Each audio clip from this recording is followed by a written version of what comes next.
please take your seat. On behalf of the Vice Chancellor of the University of Ibadan, Professor Odaibo, MNI FAS, the Dean Faculty of Science, Professor I.A. Oladoshu, I want to warmly welcome you to this Valedictory lecture which is being held in honor of our very own dear Professor Alexander Bababumi Odaibo. Distinguished ladies and gentlemen, it's going to be a brief lecture, but please permit me to acknowledge the presence of the procession, which is only proper for an event like this, so that Professor Odaibo can be rest assured that he has the full backing of the faculty to celebrate his legacy here today. We are most honored and delighted to have all the way from the College of Medicine of our university, the provost of that college. Get me to appreciate the presence of Professor Timidayo Ogunjero, FAS, the Provost College of Medicine. And it's also my delight to warmly welcome our chief host of the day, who is going to be hosting 2 valedictory lectures in a week. That's unprecedented. Join me to appreciate the presence of the Dean Faculty of Science, Professor I.A. Oladoshu. And also distinguished ladies and gentlemen, because Faculty of Science is one of the oldest faculties in the University of Ibadan, we have some deans of other faculties who are here today to grace this occasion and felicitate with Professor Odaibo. Join me to appreciate the presence of the Dean of our Basic Medical Sciences, Professor Oyeronke Otola. And also all the way from the College of Medicine, I'm suspecting the provost dragged them here. It's just a suspicion. We are from the Faculty of Clinical Science, Professor Taiwo. Please, Taiwo Lawal, please put your hands together. May I request paparazzi, don't laze in front of the eye table. It's one of our cultures, please exercise utmost discretion in pacing the front of the procession. Thank you very much. And ladies and gentlemen, I'll just run through the list before me. Heads of departments domiciled in the Faculty of Science. Well, permit me to say no particular order so that I'm going to go back to my office in peace today. Professor Francisca C. Okokolo, the head of Department of Archaeology and Anthropology, and also the head of the Department of Botany, Professor Taiwo R. Fashola. Thank you. The head of Department of Chemistry, Professor O. Sholibari, who is the immediate past dean of our faculty. Well, I have Department of Computer Science there. I wouldn't want to run foul of, because I know we have a Faculty of Computing. I don't know if the Dean is here present. Okay. Okay, that's Professor A.B. Adeyemoto. Is he here? The Dean Faculty of Computing. That's the newest baby of the University of Ibadan, after nursing. Alright, Department of Geography, Science, Professor Olutoyin A. Fashe. The acting head of the Department of Mathematics, Dr. M.E. Igwe. The head of the Department of Microbiology, Professor Olubusola A. Odeniyi. Represented. Thank you very much, sir. Head Department of Physics, Professor Rachel I. Obed. Head Department of Statistics, Professor Oluwayemisi Alaba. And I've deliberately kept her to the end because she's not the chief host, but the main host, whatever that means. You understand? The main host of the day, the head of the Department of Zoology, who is also a member of the Council of the University of Ibadan, Professor Aino A. Abiyomi, FAS.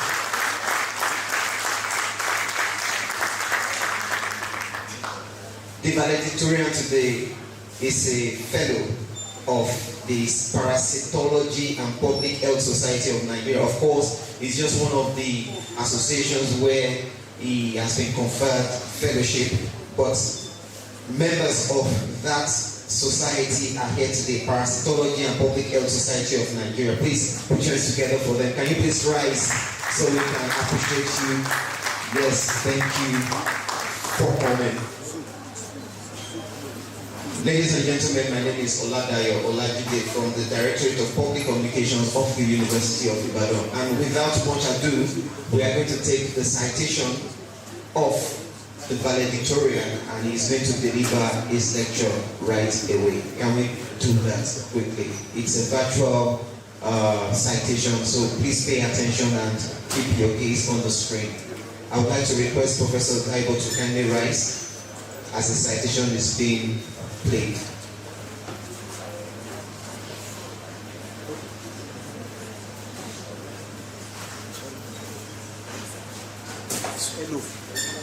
While I invite Professor Odaibo to step down, please join me to appreciate the woman who makes things happen, Mama Odaibo.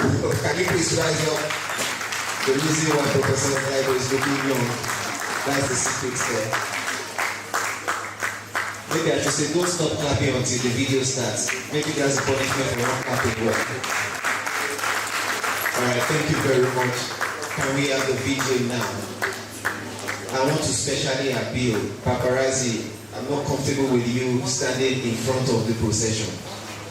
You can be more strategic, please.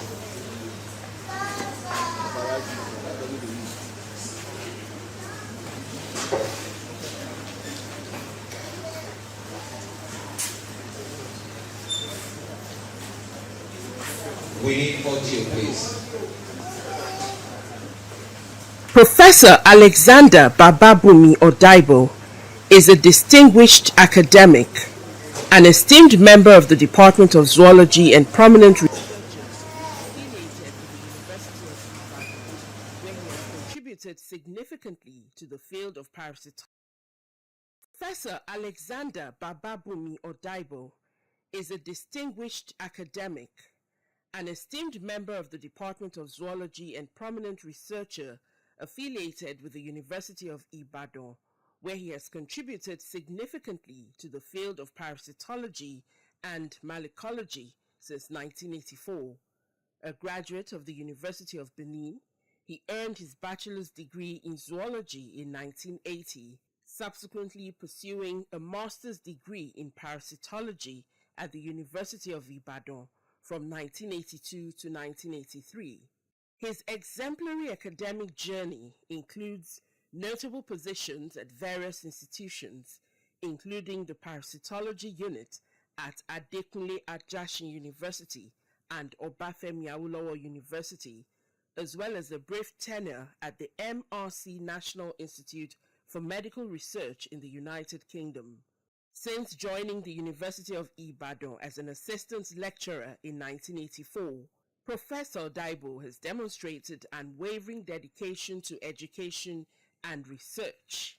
He furthered his expertise by obtaining a certificate in general epidemiology of schistosomiasis from the prestigious Danish Bilharziasis Laboratory in 1986.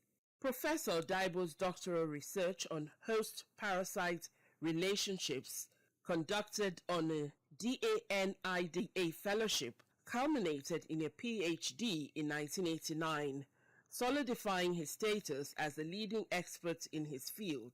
He ascended to the rank of professor in 2001, reflecting his profound impact and commitment to academic excellence.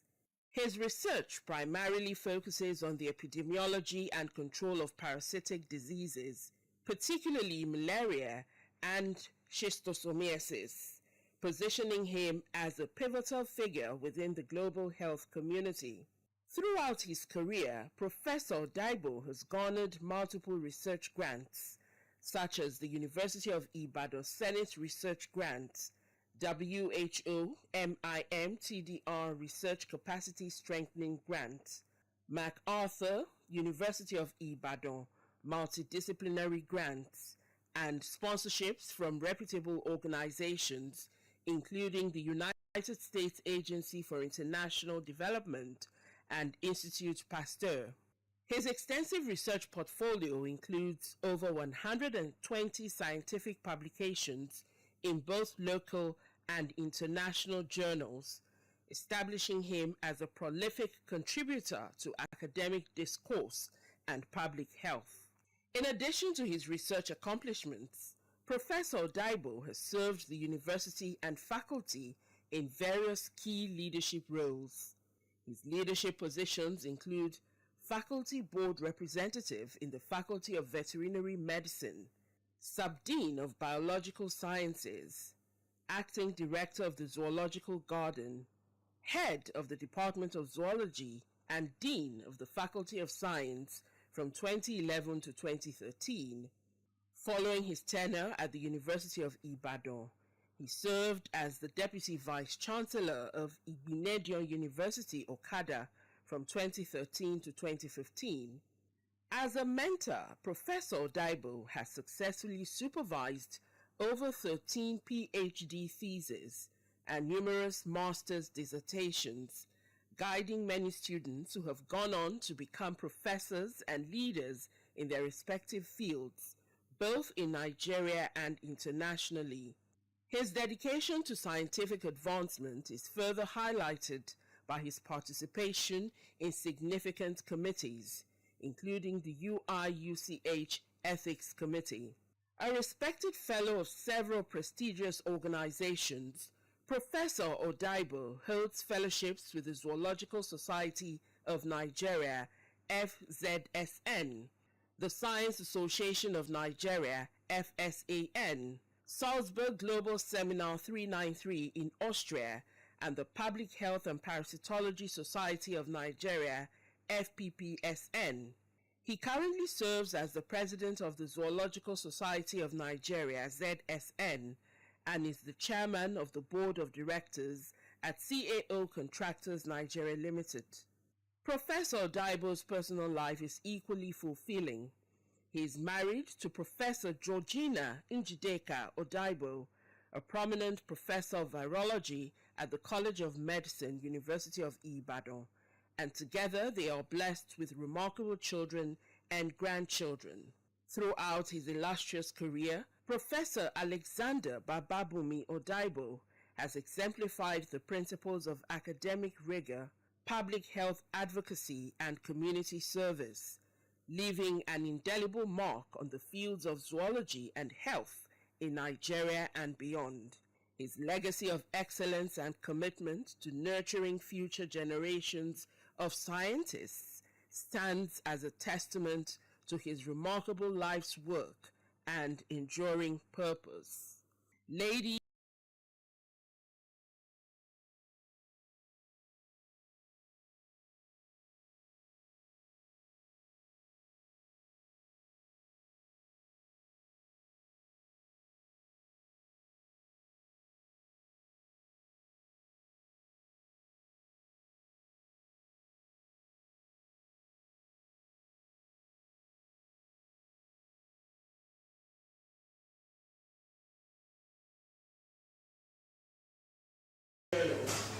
establishing him as a prolific contributor to academic discourse and public health.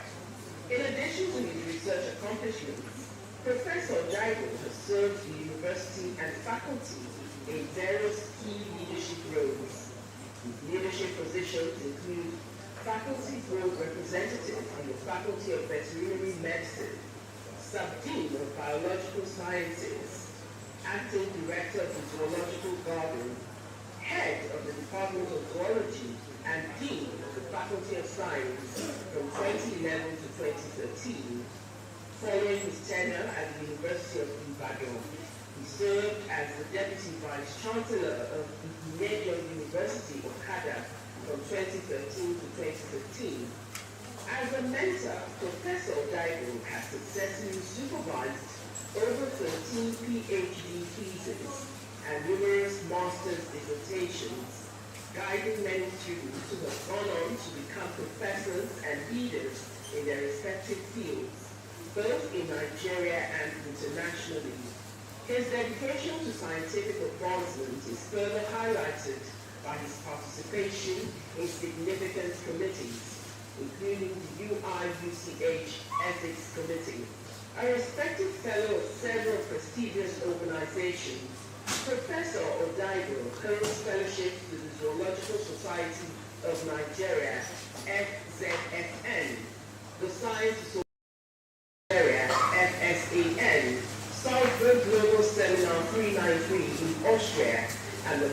Health and Parasitology Society of Nigeria, FZSN. He currently serves as the president of the Zoological Society of Nigeria, FZSN, and is the chairman of the board of directors at CAO Contractors Nigeria Limited. Professor Odaibo's personal life is equally fulfilling. He is married to Professor Georgina Njideka Odaibo, a prominent professor of virology at the College of Medicine, University of Ibadan, and together they are blessed with remarkable children and grandchildren. Throughout his illustrious career, Professor Alexander Bababumi Odaibo has exemplified the principles of academic rigor, public health advocacy, and community service, leaving an indelible mark on the fields of zoology and health in Nigeria and beyond. His legacy of excellence and commitment to nurturing future generations of scientists stands as a testament to his remarkable life's work and enduring purpose. Lady, distinguished ladies and gentlemen, that citation apparently is not complete, because apart from the fact that Professor Odaibo, the valedictorian today, has a very strong leg in the College of Medicine, being represented by his wife, Professor Odaibo, he is also a very deeply spiritual man who loves the Lord, who has given his life of service to God. He's the former chairman of the Chapel of the Resurrection, University of Ibadan. And for you to know that it wasn't just a figurehead, he sacrificed significantly. That is why the chaplain of the Chapel of the Resurrection is here today. Join me to appreciate the venerable Dr. Ikowu Oladele. And the chaplain did not come alone. He came with his assistant chaplains. Join me to appreciate the venerable, I'm giving you doctor already, T.P. Fadosi. He didn't say it physically, but he said it in the spirit. Assistant chaplain 2, the venerable Reverend S.I. Ine. Distinguished ladies and gentlemen, the Vice Chancellor is unavoidably absent at this occasion. He's attending some state matters, let's put it that way. But he has sent a very powerful delegation to represent him here today. They are seated here representing the Vice Chancellor and also in their capacities as Deputy Vice Chancellors of our esteemed university. Join me to appreciate the presence of the Deputy Vice Chancellor of Academic, Professor Jumo Arosipa. I'm also going to appreciate this very quintessential woman, our Deputy Vice Chancellor Research, Innovation and Strategic Partnerships, Professor Odaibo, Senior Advocate of Nigeria. Because it's all about Deputy Vice Chancellors here today, one of our very shining lights who we have loaned to the Kolada University, Deputy Vice Chancellor there, Professor Adejumoke Morenikeji. It's on that note, I welcome to deliver his valedictory lecture titled An Uncharted Journey with My Childhood Parasites, Memoirs of a Parasitologist. Join me to welcome Professor Alexander Bababumi Odaibo as he takes the floor. Thank you.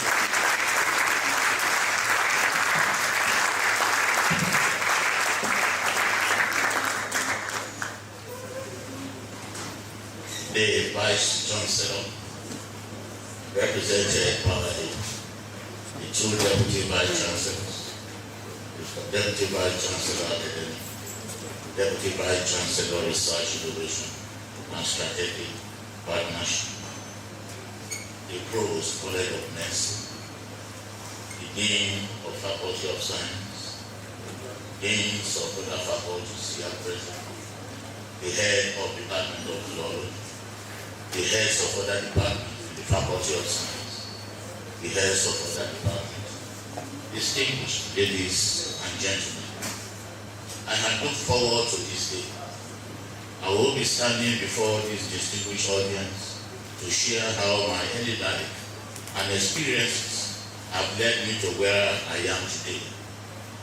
I give all glory and honor unto God for His faithfulness in the past 42 years in the city of Ibadan and in this citadel of learning, University of Ibadan, the first and the best. It is therefore with an amazing sense of fulfillment and unspeakable joy that I stand before you this moment to deliver this valedictory lecture, which marks my formal exit from the services of the university. Recalling the early chapters of my life from Memoir. As a zoologist, I haven't had the privilege of teaching animal behavior and learned to my students for several years. I have come to understand that a man's memory is his private library. The information within is not accessible to others without him sharing it. It was as I put my pen to paper to tell my life story, I noticed that recalling age-long information from memory can actually be difficult. As one grows old, there is a tendency to lose what has defined us. Nevertheless, it is important to remember and to recall who we were so as to help put in proper perspective of who we are today, particularly as one retires from active service after 42 years. This task, however, may be challenging due to several factors, which can lead to inaccuracies, gaps in recollection, and sometimes false memories. To mitigate these deficiencies, I decided to use my encounter with Parasite in the first season of my life as a retrieval cues to enhance my recall from a long-term memory. Hence, I titled this valedictory lecture An Uncharted Journey with My Childhood Parasite, Memoir of a Parasitologist. It is a journey of self-discovery where my early life experiences with human parasites, which were most of the time scary, later became the foundation of my life's work and achievement. To complete this narrative arc, I had to complement information from my memory, from my library memory, with information from documents stored in my various physical files and online sources. Reminiscences of my early childhood. In the beginning, I was born 17 years ago, in 1955. At least there are living witnesses and some fairly written records to that effect. I could recall very little about my early years in life, particularly my preschool years. It was for me, like every other preschooler, an exciting age full of wondrous explorative tendencies. Unlike the city child, I did not have toys to play with. I engaged more in imaginative plays, mostly with other children in the neighborhood, such as pretending to be a teacher, a doctor, or characters from some famous films. I saw my grandmother and my grandfather before they died. I was brought up in a very adorable and disciplined polygamous family, and I had the experiences and exposures typical of rural child. My father, Pa James Odaibo, had an uncommon hunger and passion for education. He was aware of the strategic role of education in the life and development of every individual. At a time when most of his peers were only thinking of how to increase the number and sizes of their farmland, he sent all his 18 children to school. The play about shows the first set of the children with me sitting on the first seat by the right. You could see where our pants were on our chest, not below the buttocks.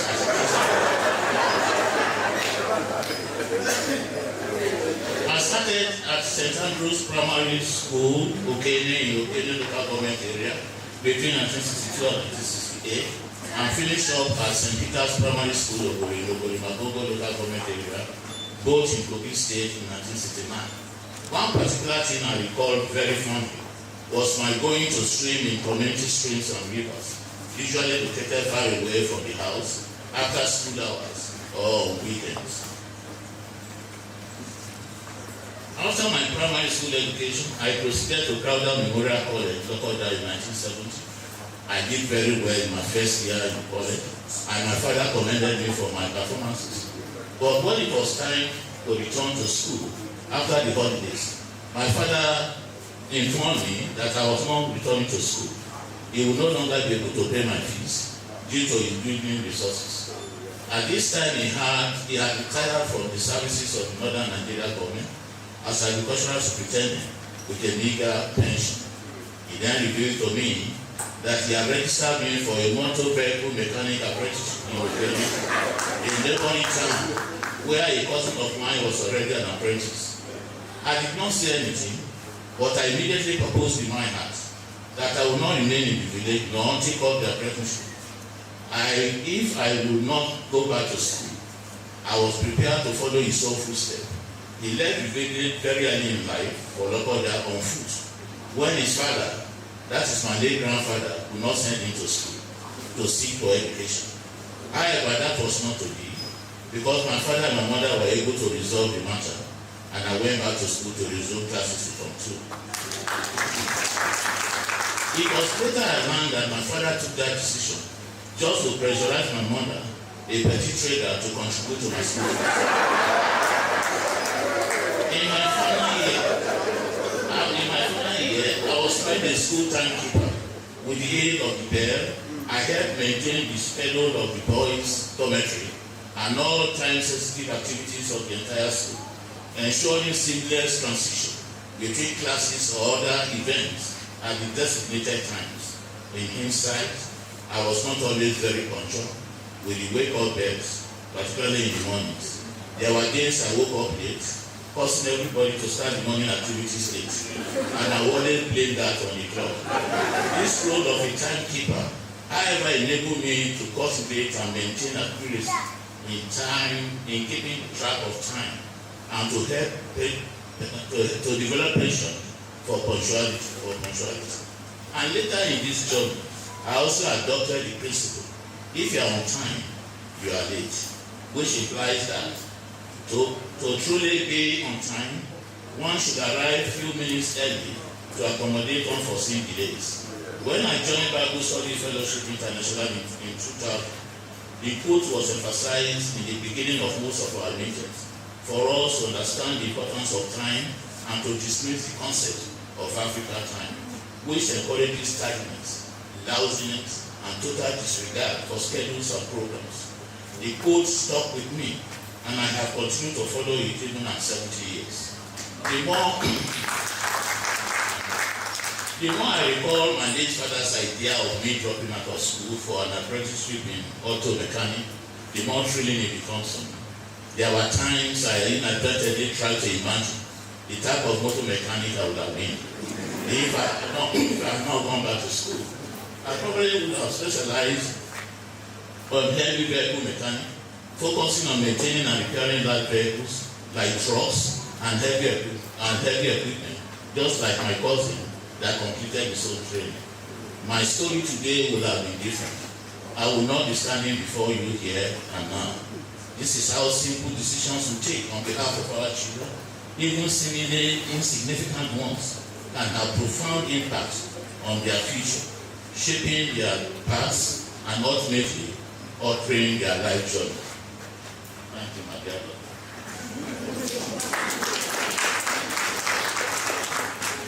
After my secondary education, I was admitted into Parasite College of Technology, Basic Studies Program, where I sat for my University of Cambridge Higher School Certificate Examination in 1976, and I majored in mathematics, chemistry, and biology.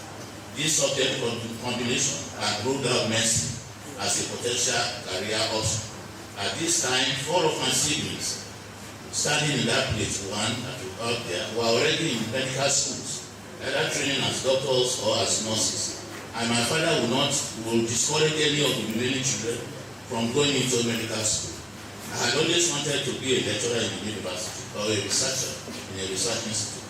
So I was not particularly I was not particular about what courses I should study, provided I ended up in the university or the research institute. While I waited for admission into the university after my A-level studies, I secured a temporary appointment with the Parasite Ministry of Education, and I was sent to Kainji, New Busa in 1977 to teach biology in Bobu Government Secondary School.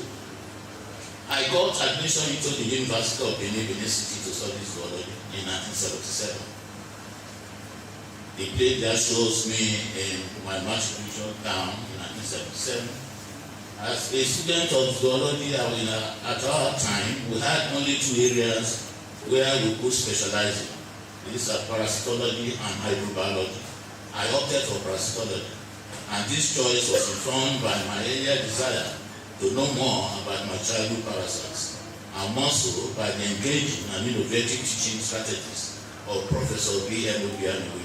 He taught with passion, and his teaching method met the diverse needs of many of his students. We were exposed to parasites of both medical and veterinary importance, laying the solid foundation for my postgraduate studies. I graduated with a BS Honors degree in zoology in 1980. I was later sent to Plateau State for my NYSC and was assigned to teach biology in Government College Miango in 1981.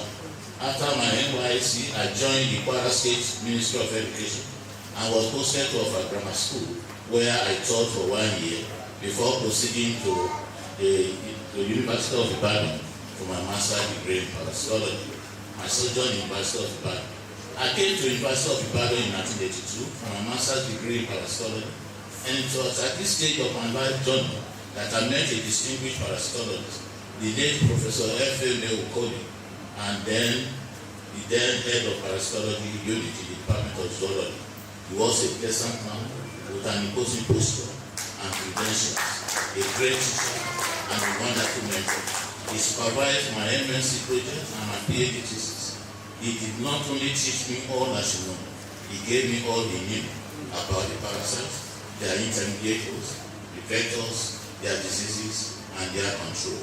He is late, but his foundational book on parasitology, the first book on the subject matter with an African face, the introduction to parasitology in tropical Africa, has remained relevant and valuable to date.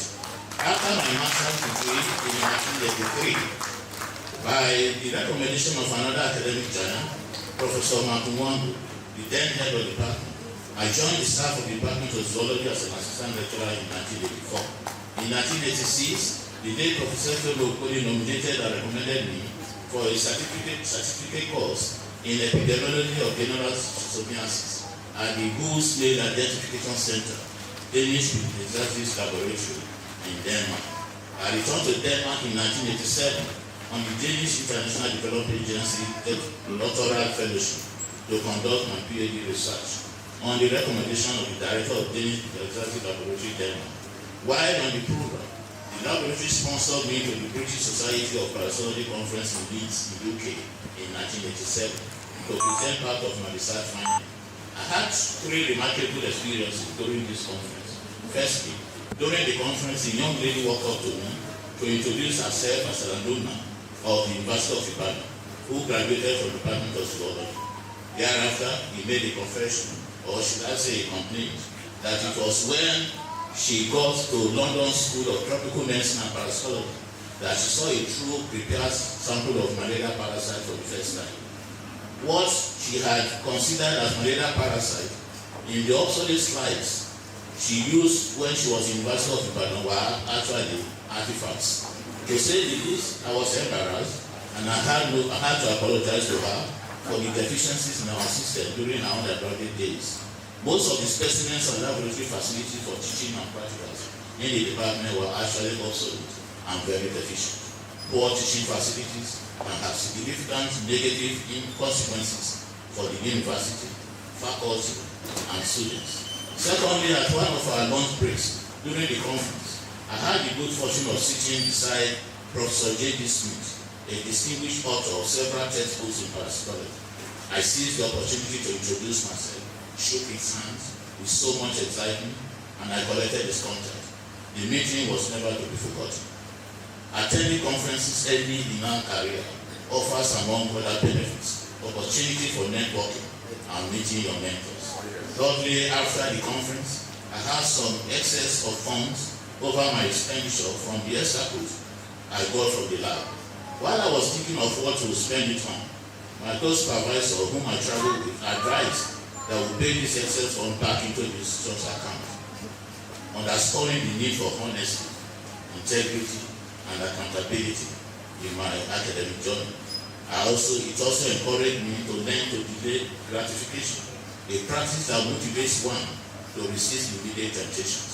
After my sojourn in Denmark, I returned to Nigeria in 1988, and to my surprise, I received a commendation letter from the then Vice Chancellor of University of Ibadan, the Professor Odaibo, and I quote, "Reports written by the Director of the Danish Exercise Laboratory on your work while in Denmark have been brought to my notice. I therefore write this special commendation for doing the university name Nigeria proud by your comportment, behavior, and performance to attract this comment. Alex was simply the best of the numerous MSc and PhD students who have ever had.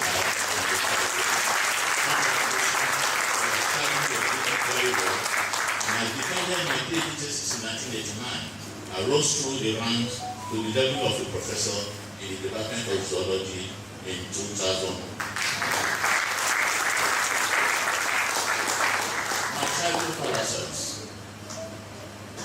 A child born in Africa is at a high risk of contracting parasitic diseases, particularly those referred to as neglected tropical diseases. Even before birth, a fetus in the womb in endemic countries may be at risk from malaria parasite Plasmodium falciparum, infection via the placenta. And soon after birth, the child is also at risk from multiple infections throughout his life. The water used for drinking, the food he eats, the soil on which he crawls or walks, and the numerous species of insects he encounters within and outside his home are all vehicles of transmission for at least one. Infections are endemic and highly prevalent in most regions of the country, particularly in areas with poor sanitation and lack of suitable access to clean water. As a child, I grew up in a typical low-resource rural setting. I had my own share of childhood parasitic infections, including malaria caused by the Plasmodium species, intestinal parasites such as roundworms, Ascaris lubricoides, and hookworms, and Psilocybin duodenale, and the Gato americanus, and the schistosomiasis caused by Schistosoma hematobium and Schistosoma mansoni. My childhood malaria. Malaria was the most significant parasitic threat to me in my early childhood. I now know that the disease was transmitted by the bite of the female Anopheles mosquitoes, and that their long lifespan and strong human biting habit are the main reason for the endemicity of malaria in Nigeria. Malaria has been a major cause of childhood death, and children under 5 years accounted for 76% of all malaria deaths in sub-Saharan Africa, and that nearly every minute a child under 5 dies of malaria. Distinguished ladies and gentlemen, we all need to thank God that we survived our childhood malaria. I survived not because my mother knew what to do. It was by a special grace of God and His love for me. I would not know if my mother was able to associate my frequent malaria bouts with the bites of the mosquitoes. But as a child, I heard that staying or playing long under the sun was the cause of malaria. For me, staying long in the sun was inevitable. I had to play my football, trek to school, and from school in the sun. What I actually detested most about malaria was not the malaise associated with it. At least, that always earned me extra care and comfort. It was the bitter taste and the mild itching associated with chlorine treatment, and the copious consumption of some herbal concoctions that I had to undergo with each part of malaria. Chloroquine was an important drug used in malaria treatment, and it was affordable with high anti-malarial efficacy. It was, however, withdrawn from malaria treatment in most malaria endemic countries due to their high level of resistance among Plasmodium falciparum parasites. The concoction was made from the combination of mango, guava, pawpaw leaves, lemongrass, boiled together in big clay pots. I was made to drink from the concoction, inhale the steam from the same concoction, bathe with it, and during every bout. Seeking treatment for malaria in government hospital was an uphill task at that time. I recall a few times my mother tried this option when self-medication with chloroquine and herbal concoction were ineffective. We will leave the house for the general hospital in Lokene at about 2 a.m. just to go and join the queue of other patients waiting to register for consultation with the doctor, if there was any doctor at that time. Other patients waiting. Consultations were done mainly by senior nurses at that primary level. If you are lucky, you will see a health official by 4 p.m. approximately after 14 hours of waiting. Apart from the cost, the difficulty in accessing skilled and quality malaria services and care in the pre-urban and rural setting has caused home management of malaria to thrive. Today, artemisinin-based combination therapy, ACT, is the most effective antimalarial therapy for Plasmodium falciparum, the most lethal malaria parasites, and the most prevalent in sub-Saharan Africa.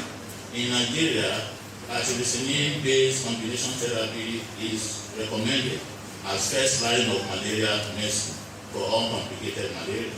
However, healthcare providers still continue with the use of less efficacious medicine such as sulfadoxine, pyrimethamine, and chloroquine. Due to the cost, treatment of malaria in children with ACT is low in sub-Saharan Africa, with just half of children, 56% treated with anti-malarial drug receiving the first line of treatment. Growing up, I associated any experience of joint pains and bitter taste in my mouth with the onset of malaria and the need to report to my mother. Even at 70, these signs still adequately direct my malaria, but today I report to my wife. I got my treat as a researcher in malaria in the late season of my life in 1998 under a great pedagogue, a distinguished researcher, an excellent scientist, and a prolific poet, Professor Maguang, who graciously absorbed me into his research team to work on antibodies that inhibit malaria meruzal surface protein 1, MSP-119, processing and erythrocyte depletion. The objective of the study was to develop capacity for the production of malaria vaccine. The malaria research was later headed by Professor Rusagela Mupa with the whole main grant. This study exposed me to fine details of the strictly longitudinal cohort-based surveys and the associated ethical issues. My childhood intestinal worm infections. Intestinal worms, particularly soil-transmitted diseases, such as Ascaris lubricoides, were always the unwanted visitors in my pot.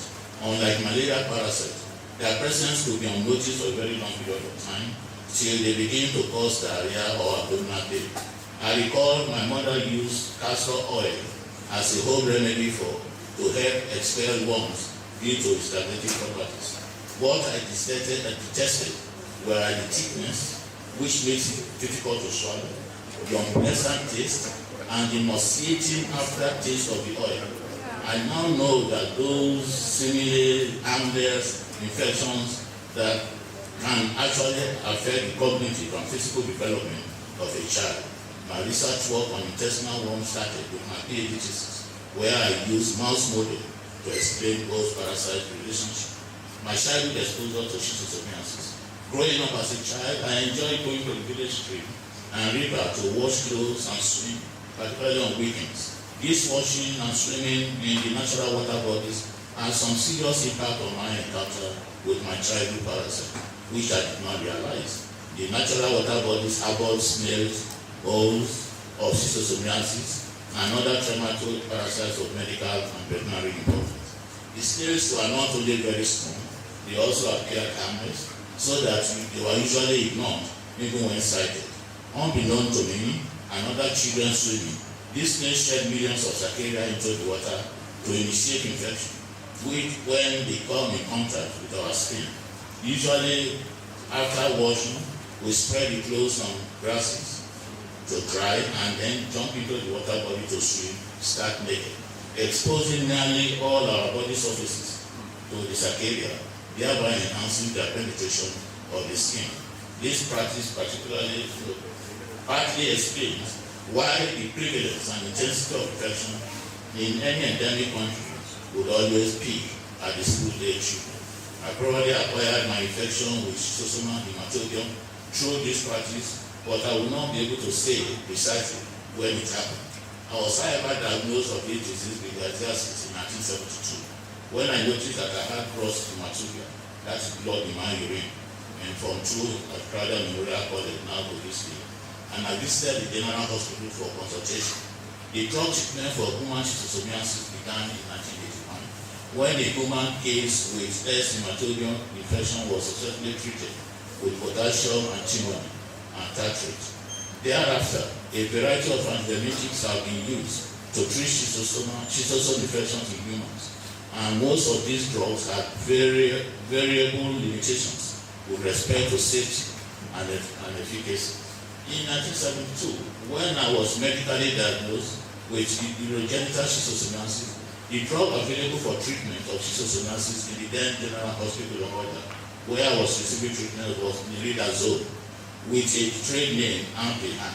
Nilidazole was the drug of choice, or the best drug available for treatment of schistosomiasis and BMI in the state at that time. It was given daily 25 milligrams per kg for 5 to 10 days, and its toxicity includes nervous system problems such as seizures, headaches, dizziness, agitation, insomnia, and hallucination. My harrowing experience with this drug was a very dark coloration it gave to my urine. Nobody warned me of it. I was alarmed, and coupled with some adverse effects such as headache, dizziness, and insomnia, I had to stop the treatment without completing the dosage. I also stopped going to the hospital. I could not recall when and how my schistosomiasis occurred, but my desire to know more about schistosomal hematobium and the snail intermediate holes and the epidemiology and control of the disease was just starting, and it continued to date. However, with the discovery of Parasitologist, the drug of choice at the end of 1970s, significantly progressed has been made in the schistosomiasis control. My research work on schistosomiasis and the snail intermediate hole started in 1990 after the defense of my PhD thesis. My marriage,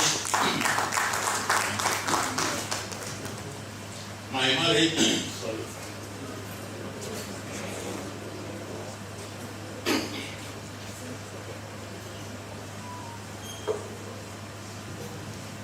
My marriage and my family.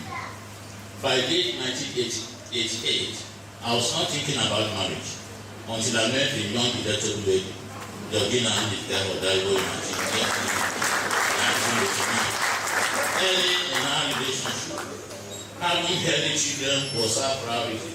Oh, that's my grandson. Having healthy children was our priority.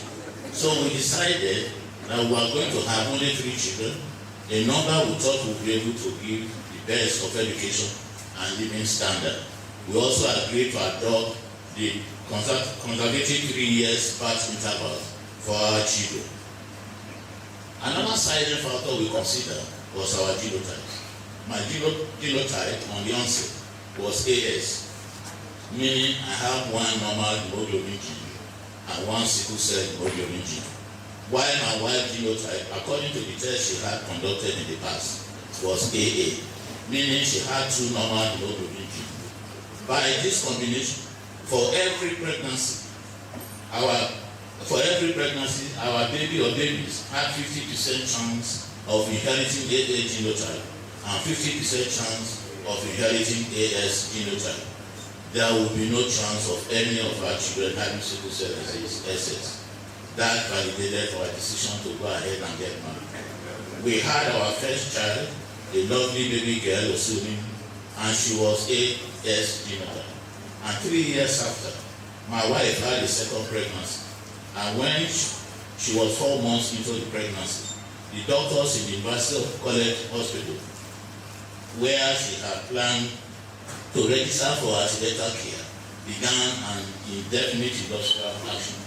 We then decided to register her at the Jericho Nursing Home Ibadan for the period of industrial action.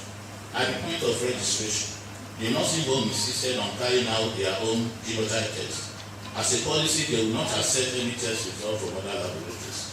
Lo and behold, when the test result of my wife came, she had AS genotype, which would mean, as we were both AS, the implication of this was clear and uncertain. It means for every pregnancy, we have 25% chance of having a child with a sickle cell disease, and the outcome of each pregnancy will not be predicted with certainty. At this point, we turned to God and we began to pray. When it comes to exercising faith in difficult times, my wife towers far above me in her ability to boldly express her needs and worries to God. I struggle with the thought of not asking too much from God or asking for seemingly difficult things, forgetting that nothing is impossible with God. While she audaciously prayed to God to change her own genotype from AS, I prayed, telling God not to give me an SS child. By the special grace of God, the second pregnancy resulted in a bouncing baby boy, Amandosi, with an AS genotype. 3 years after the birth of Amandosi, trusting and believing in the faithfulness of God, my wife had her third pregnancy and gave birth to her third child, Mosi Forega, also with AS genotype.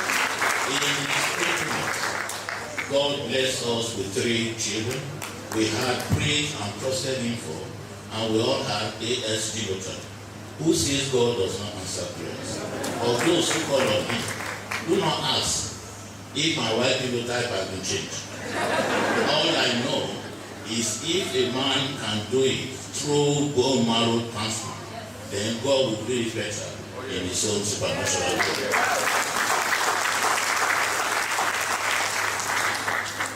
A call for extreme caution. This true life story sounds serious, and people may be tempted to want to emulate it.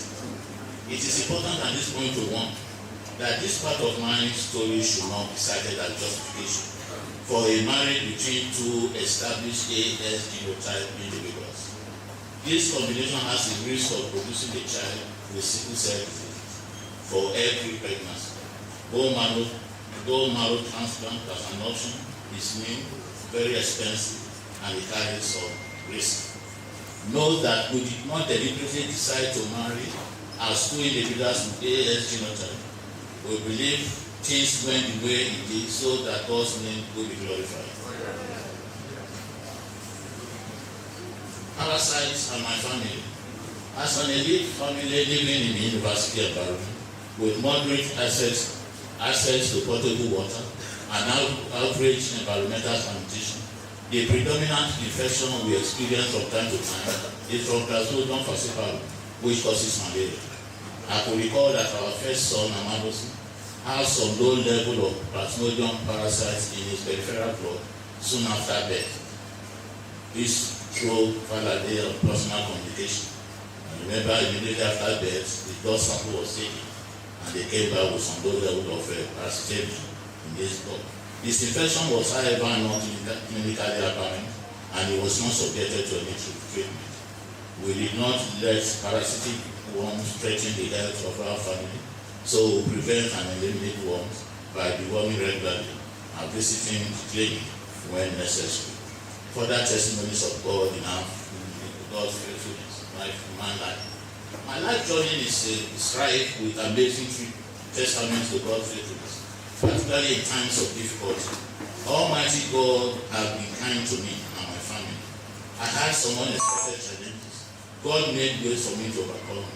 I recall one of such when I was on sabbatical at Ibadan University in 2015 as the Dean of the Faculty of Natural Sciences. After one of my weekend visits to my family here in Ibadan, I was preparing to travel back to Okada when my wife informed me that she would go jogging after my departure. And I remember telling her not to go alone.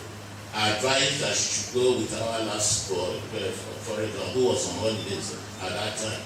It was when I got to Okada that I called to inform her of my safe arrival and to inquire about her morning exercise, that she told me that she could not continue jogging after 50 meters away from the house. She had an excruciating pain on her legs and she could hardly walk. So our son that accompanied her literally packed her back to the house to rest and to take some things. 2 weeks after that, I returned to Ibadan and we embarked on a trip to the US via Frankfurt in Germany for our holidays. It was when we got to Frankfurt Airport for the connecting flight to the US that the severe pain on my wife's legs reemerged with so much difficulty for her to walk. We boarded the connecting flight of almost 8 hours in agonizing pain to the US, not exactly sure what was causing the pain. When we got to our destination, late in the night, and I immediately narrated my wife's experience to our host, who incidentally is a medical doctor. After the narration, I had expected he would ask questions and maybe suggest what could be the cause of the pain, but he kept mute for a very long time and tried not to betray his emotions by avoiding eye contact with me or with any one of us. He simply dismissed us with the excuse that we needed to go to bed after a long flight, and that he would drop us in the hospital early in the morning to see a specialist. It was after our host confessed to me that himself and the wife did not sleep that night. They were on their knees, praying for my wife not to die before the morning time. Very early in the morning, he took us to the hospital, and as soon as my wife narrated her experience to the reception desk, they rushed her to the emergency unit for care. It was 2 to 3 hours after they informed me that my wife had thrombosis, formation of blood clots inside the blood vessels, obstructing the flow of blood through the circulatory system. This shocking revelation was followed by the mitigating news that the clot had been located and trapped, so they would proceed to dissolve it. She was then placed on admission. At this time, I had only $500 in my pocket, no health insurance, so I wasn't sure what to do. The good thing there was that they did not ask me to give any advance payment. I was not requested to go and buy hand gloves or syringes. They were only giving me updates concerning the condition of my wife. At a point, I was told that she might need the attention of she might need to undergo heart surgery because part of the clot had traveled through her heart. They will wait for the assessment of a cardiologist. She was on admission for 1 week, and God delivered her from the unpleasant dangers of thrombosis with significant mortality. By the special grace of God, she has survived 3 episodes of this embolism, all to the glory of God and merciful person. The one in whom we have our being, and his name be praised forever and ever. Mentoring and always believe that the most valuable investment is the one you make in people. So I dedicated myself and my resources in this journey to mentoring and capacity development of my students. I have had the common privilege of successfully supervising and mentoring over 15 students, pursuing PhDs, program to the Department of Geology, University of Ibadan. Special appreciation, appreciating the parasites, which we read so much. I was very young when I had my first encounter with Parasite. Now I am old, with over 60 years in my relationship with Parasite. I've never seen any other organism that seamlessly undergo biological adaptation to life like parasitic organisms. They develop traits that increase their chances of survival and reproduction in any given environment. And where necessary, they de-emphasize features and structures that are not needed for survival and reproduction. The new traits developed are passed down from generation and are often shaped by natural selection. Parasites have evolved complex life cycles that involve different goals and stages, often maximizing transmission opportunities, and hybridization between parasites have become an important evolutionary mechanism that drive new adaptive phenotypes that can enhance, that enable the colonization of new environments. Some parasites can manipulate the behavior of their host to increase their chances of transmission and survival. While parasites can be detrimental, they offer insights into their resilience, adaptation, their biology, in general that could lead to advancement in human health. Appreciating University of Ibadan, I'm very grateful to the Council of University of Ibadan for giving me the platform to continue the journey I started some years back. The journey provided an environment. The university provided an environment for me to make my academic contributions to the general field of zoology and my specific field of interest, parasitology. It afforded me the intellectual freedom in my research and teaching, in addition to providing me with an opportunity to learn from my colleagues, students, and educational community. As I retire from the services of the university, my heart is full of gratitude to God, who ordered my steps in my life journey, and to the past administrators of the university for their efforts to maintain the academic culture of the university. I most sincerely appreciate the current administration led by Professor Odaibo, MNI, FAS, for their leadership and efforts to achieve the noble vision of this great university. My best wishes and prayers will always remain with this great university, the first and the best. I appreciate the Department of Zoology. My appreciation goes to my head of department and a member of council of University of Ibadan, Professor Odaibo, FAS, and all the academic and administrative staff for organizing this valedictory lecture. The department provided an enabling environment that supported and facilitated my ability to conduct my research and interest with and interact with my students. I remember with thanks all my senior colleagues whose total commitment and dedication to duty motivated and challenged me in the early days of my career. Dear Professor F.M.A. Okoli, dear Professor S. Nitoye, Professor W.W. Mona, Professor S. Ofagade, Professor M.N. Mwamu, dear Professor A.A. Adebisi, Professor Tony Okore, Professor A.T. Hassan, now His Royal Highness, the Elishimo of Ushimo, in the Jabo Mushi, and Professor A. Gumba. I give special recognition and thanks to Professor Gumba, Professor A. Kakari, Professor Azan Odori of Ushimo, and Professor Odar Jumoke Orenikeji, Professor Regina Mumba, Professor Ade Dolapo Ayade, Professor K.O.K. Okoda, Professor Kiaka Anomadu, and Professor Redeta Awobodi, Professor A.A. Shomi, for their collaborations at various times in my journey. I also acknowledge, Lord, the support of all other academic staff and non-teaching staff of the Department of Zoology. Our interactions in the department fostered learning, career development, and individual well-being. I can only be grateful for our shared experiences, and as I pass the party, let us endeavor to encourage inter- and intra-unit research collaboration. It is an excellent way to enhance innovation and creativity. My recommendations to the university: energy supply, like in many other universities, is a major problem. The university should intentionally diversify the power sources to the faculty. The university needs to begin to emphasize the establishment of on-campus state-of-the-art teaching facilities. Efforts should be made to stem the current staff attrition in the university. It results in significant decrease in the workforce of the department. And I have this recommendation for the government. Government should commit more resources to the control of parasitic diseases, particularly now that the United States of America that have played a pivotal role in providing financial support for the control of these diseases has stopped the flow of such resources.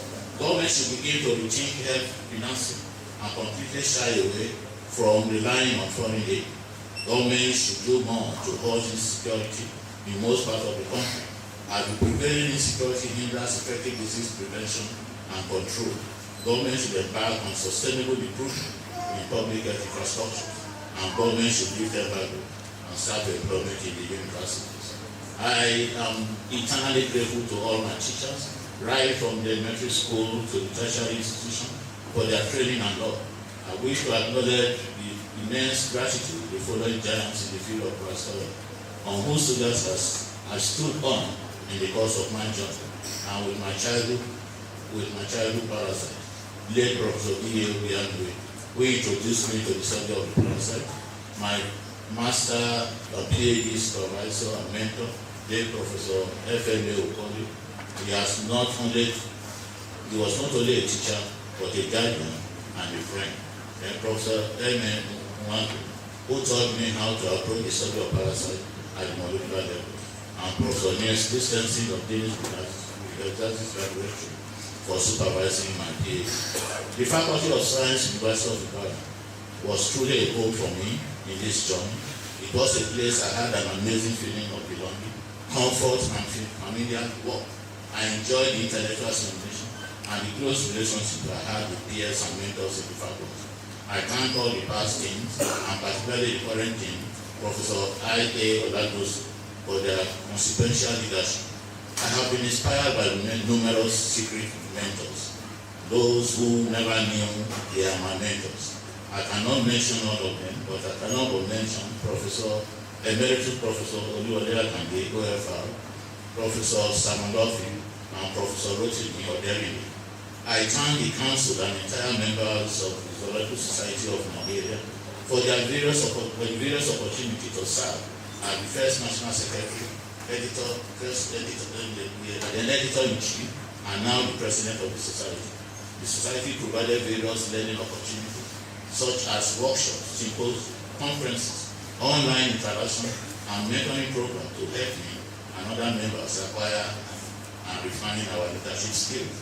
I also thank Chairperson Professor Ekanem Bray, members of boards of trustees, members of council, the President, Professor Sam Godo, and the entire members of Parasitology and Public Health Society of Nigeria for the shared experiences in our desire to know more about parasites and to learn how to control or eliminate them.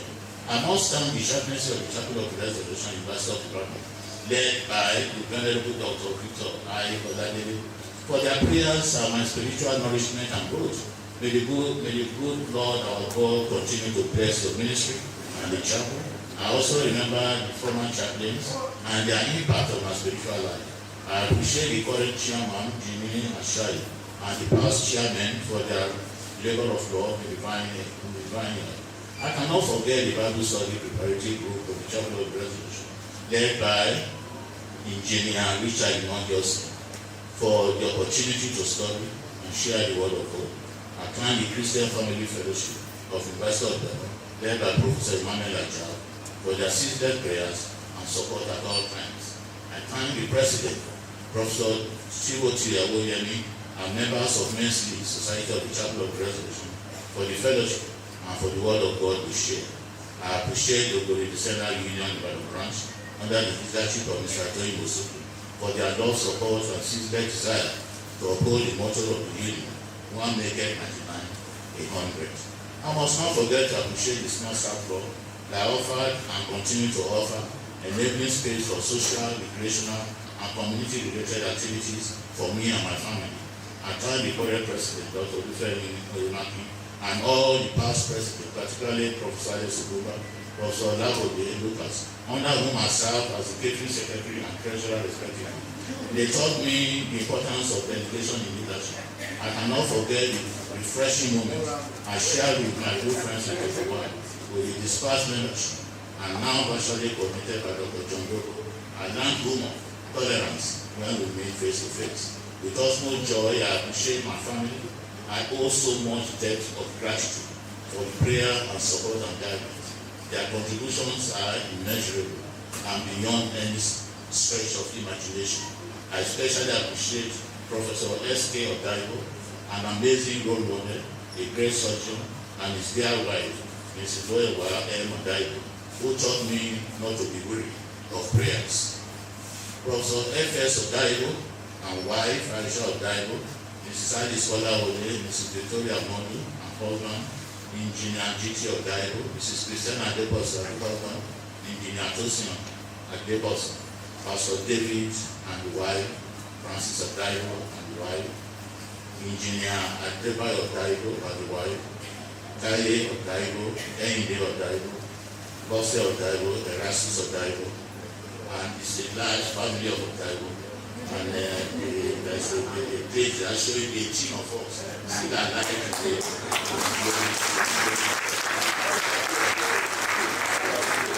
I also appreciate all members of the Achikole family for your love and support at all times. My gratitude goes to Mrs. Comfort Ajiboye, Engineer Bimbo Aloko, and wife, Mrs. Christiana Ajiboye, and Ruth Ajiboye, and Pastor Mrs. Wale Adeyemo for their prayers and support.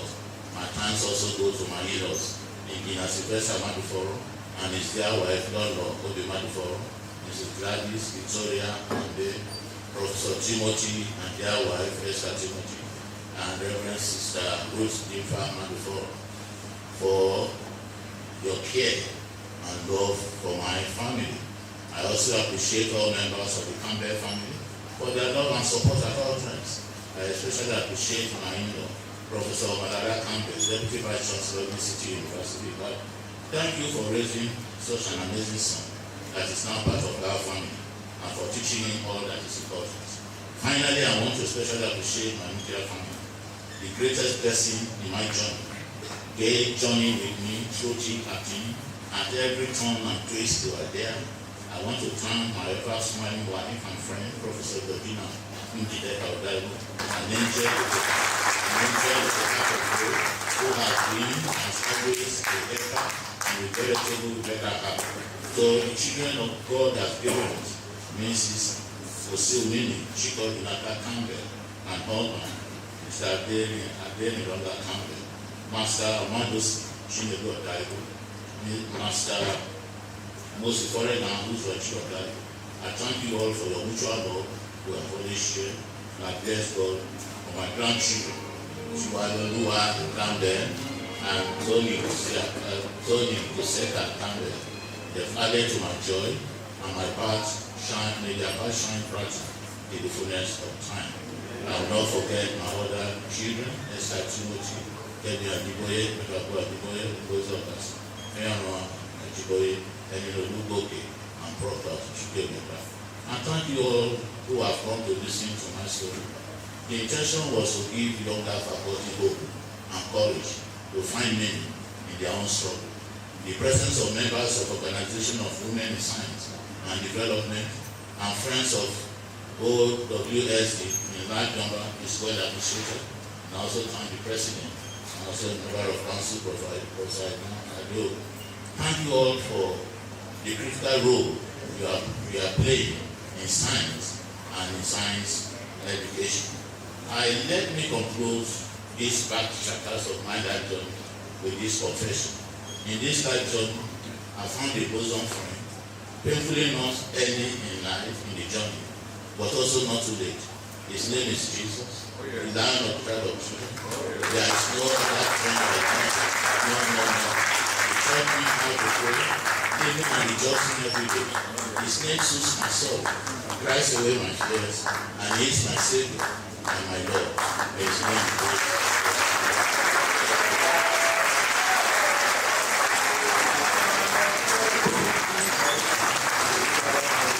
If you are not standing, you are wrong. Professor Odaibo deserves a standing ovation. So that's for you. I understand not all of us are Gen Z, but if you are Gen Z at heart, you can back it up with a shout for Professor Odaibo this morning. Thank you very much. Please take your seat for 1 minute. Prof, sorry to keep you standing. I would like to request that the Deputy Vice Chancellor Academic and Deputy Vice Chancellor Research, Innovation and Strategic Partnerships should come forward to take a group photograph with Professor Odaibo. While they are doing that, please appreciate the ever-smiling Professor Odaibo. Professor Mrs. Odaibo. I made up my mind when I get home, I will tell my wife to be ever-smiling.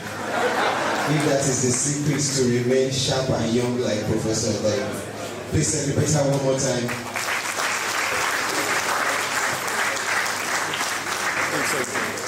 Please note that, okay, the Provost, the Dean, and Professor Anil should join. There will be group photograph at the exit of the hall after the procession. So I'd like to request, please remain seated until the academic procession files out. And those on the procession should please remember to stay at the entrance there to take a group photograph. to commemorate this event.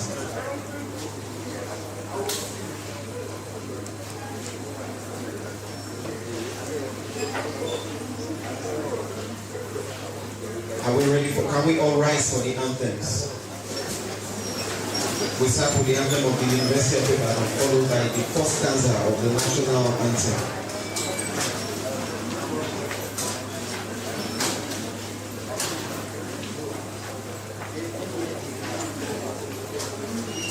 Please remain where you are until the academic procession files out. Thank you.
Ladies and gentlemen, as a mark of honor for the valedictory, kindly remain standing until the procession files out.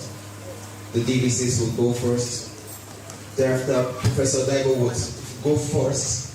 The Dean follows, Provost, College of Medicine, Professor Odaibo, followed by other deans. Thereafter, heads of departments domiciled in the Faculty of Science will join.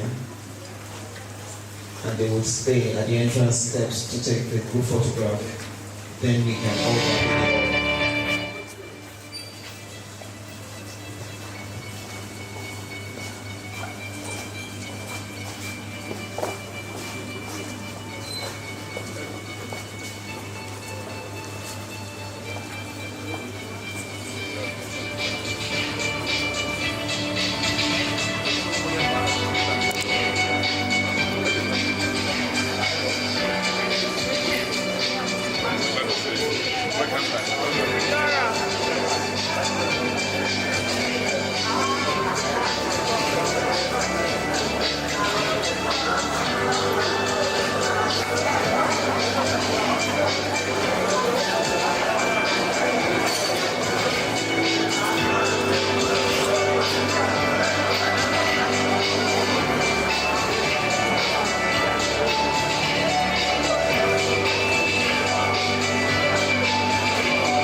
Professor Alexander Bababumi Odaibo is a distinguished academic, an esteemed member of the Department of Zoology and prominent researcher affiliated with the University of Ibadan, where he has contributed significantly to the field of parasitology and since 1984.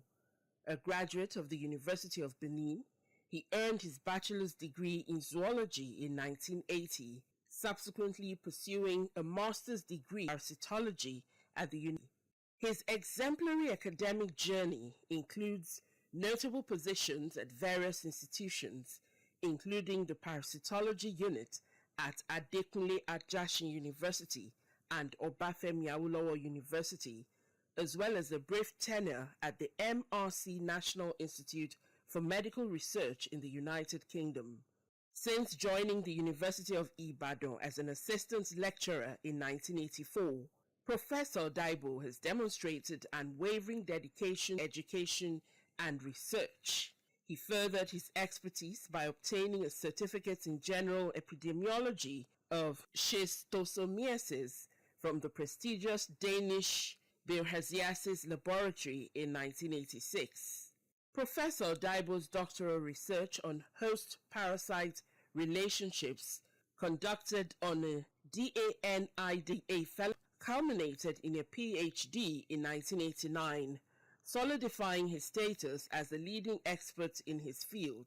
He ascended to the rank of professor in 2001, reflecting his profound impact and commitment to academic excellence.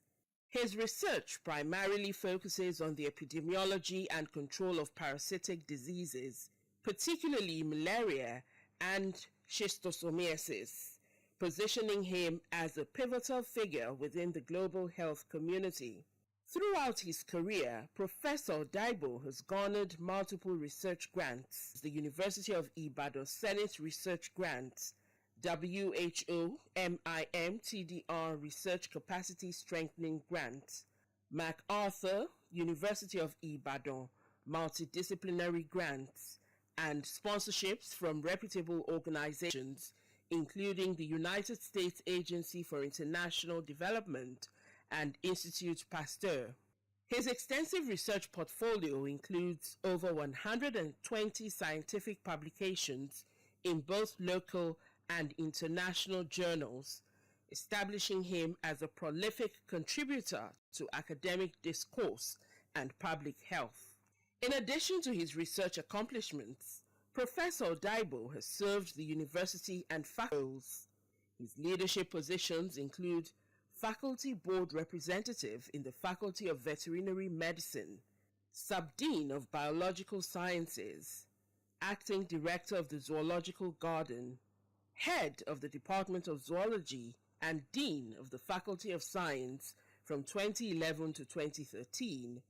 Following his tenure at the University of Ibadan, he served as the Deputy Vice-Chancellor of Igbinedion University, Okada, from 2013 to 2015. As a mentor, Professor Odaibo has successfully supervised over 13 PhD theses and numerous master's dissertations, guiding many students who have gone on to become professors and leaders in their respective fields, both in Nigeria and internationally. His dedication to scientific advancement is further highlighted by his participation in significant committees, including the UIUCH Ethics Committee.